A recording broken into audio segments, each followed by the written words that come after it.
Okay, we are ready to actually start pickling. So I actually managed to prop my phone up on something, so hopefully that will make it easier.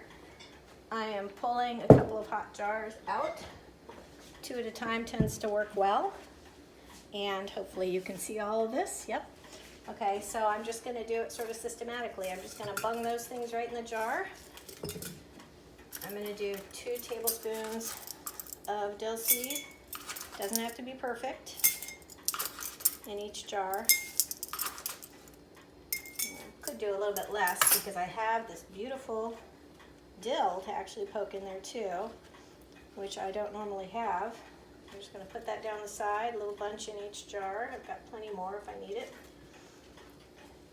And kind of helps to have it on the side. Whoops. And then a couple peppercorns.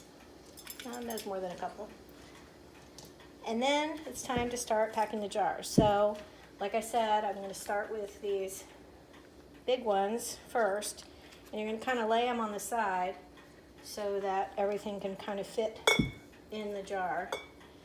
And depending on what size cucumbers you have, how patient you are, and how much time you have, you can be more fancy or less fancy. When you're using the wide mouth jars, it's more of a straight edge. When you use the other type of jars, it dips in, so you have to be a little bit more creative with your pickle placement. I'm going to put a couple of the smaller ones on the inside, and then I'm going to fill more from the outside. Just again, shoving them in as you go. Since I made extra brine, I'm not really worried about them. Some people like to really pack and remove every single bit of air, and there's a lot of good reasons to do that for having a good quality product. Like you can see there's some gaps in there that I want to fill. So I'm going to look for some of these skinnier cucumbers that I can shove down to fill some of those little holes. Like I said, it's like Tetris, jigsaw puzzle, whatever you prefer. Just kind of jam them in there until you feel you've got as much as you can fit in the jar. I'm pretty darn close there. So then when you have space on the top, you can use some of these smaller ones and kind of wedge them in there, because you don't want a ton of space. You want a little bit of space at the top of the jar, but not a ton. And see, I'm rusty. I haven't done this for a while, and you all are watching me, so that means I'm not going to be quite as coordinated as I might otherwise be. But you won't be either the first time you try it, and I hope you will. So just a couple more. I'm going to even lay a couple on the top since I have these little small ones, and they're fun to pull out. Okay, peppercorns, garlic, pepper, dill seed, everything's in that jar. I'm going to put my funnel on top, and then I have my hot brine right here. I'm just going to ladle that in. Now there is one step that if I was trying to be really perfect, I might need to do, and you'll get to see that in a second. You always want to leave a little space at the top. It's called Headspace, which is, like a popular app now, but that's something different. You want to leave a little bit at the top so that there's room when you boil it. You just don't want it to pop. So I take my clean cloth. I'm going to wipe the rim. I'm going to put a hot lid. It's been sitting in the hot water for 10 minutes, and make sure that's positioned right. And then I'm going to screw that on until it's nice and firm. So that one is ready to go in. Now, what I didn't do was I didn't take this thing, which is a cake knife, but also something used for pickling. I don't know what it's called. If I needed to make sure that things were not pressed up against the side, I could use that. With wide mouth jars, you don't need to do it quite so often. So I'm not worrying about it. But you can see that didn't take time. Once I had everything together, I'm going to go ahead and do the second one here, just so you can see the process again. You can see I'm not that particular about how I put them together.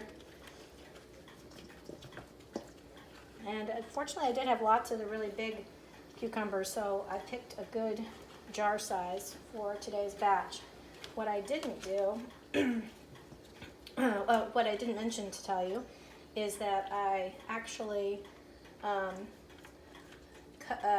cut the largest cucumbers up in 6 pieces rather than 4. And normally with the small size that I have, 4 is plenty, but in this case I wanted to make sure that I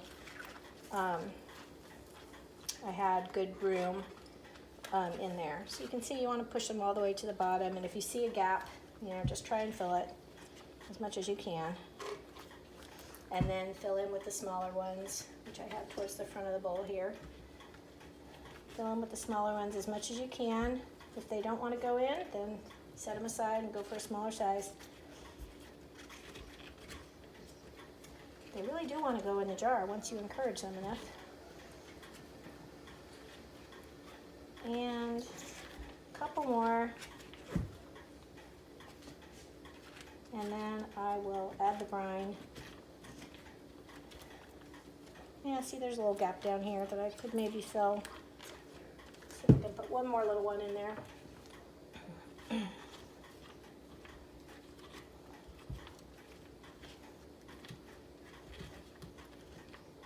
All right, so brine again.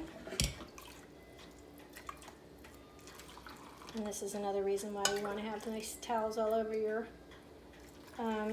countertop, although I am also disguising a really ugly 1979 orange countertop, which some people who might watch this video will be aware of.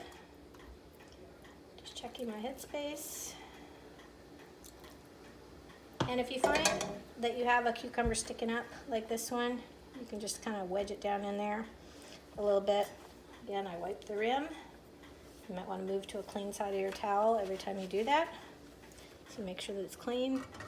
I'm going to put a lid on, stand on, and you'll know that it's done right when you feel it. So those are done. Those are going to go into the hot water bath when all the rest of them are ready. So I'm not going to show you that now until they're all done. I'm just going to set them aside and turn the camera off.